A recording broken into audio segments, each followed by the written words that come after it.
Hi guys, it's Liv. I am beyond excited for this next DIY video because I'm going to show you guys how to tie-dye a sweatshirt for under $20. So I got this dye on hobbylobby.com for $5 and I got the white sweatshirt on Amazon for I think $10 or $11.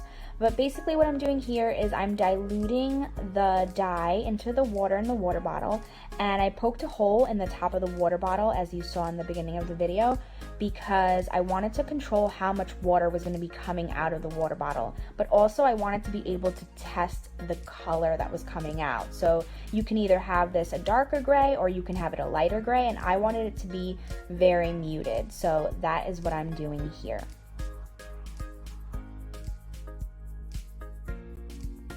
For this next step, you are just going to wet your sweatshirt or whatever piece of clothing you have. Now you're going to lay something down on your surface so you can protect it, and I laid my sweatshirt right on top of the garbage bag that I had, and I began to crinkle it and put hair ties around my crinkles.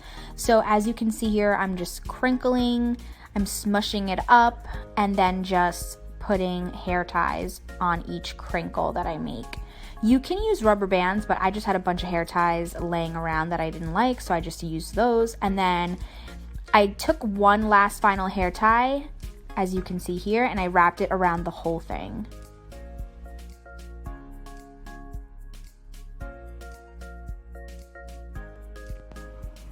Okay, so now you guys are going to see why the hole in the top of the water bottle comes in handy. I can be intentional about where I am squirting the dye, but also I can control how much dye is coming out of the water bottle. I use this red bin to basically hold the sweatshirt and to control where the water was going so it didn't splash everywhere.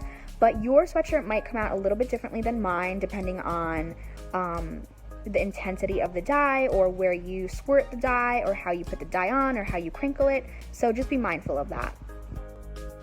Alright, I figured I would come on here and show you how the sweatshirt came out. So I really love the shade of gray that it turned out to be. I didn't leave it for the full 24 hours like the bottle said, but I did leave it overnight. And when I went to go check on it in the morning, I got a little nervous because the gray looked a little bit dark, but once I washed it and let it dry, then it turned out to be the perfect shade of gray that I was looking for. And I just had so much fun with this project. I can't wait to do the sweatpants next, and I hope you guys enjoyed this. If you try and do it, if you DIY it, then just tag Liv to create. All right, bye guys.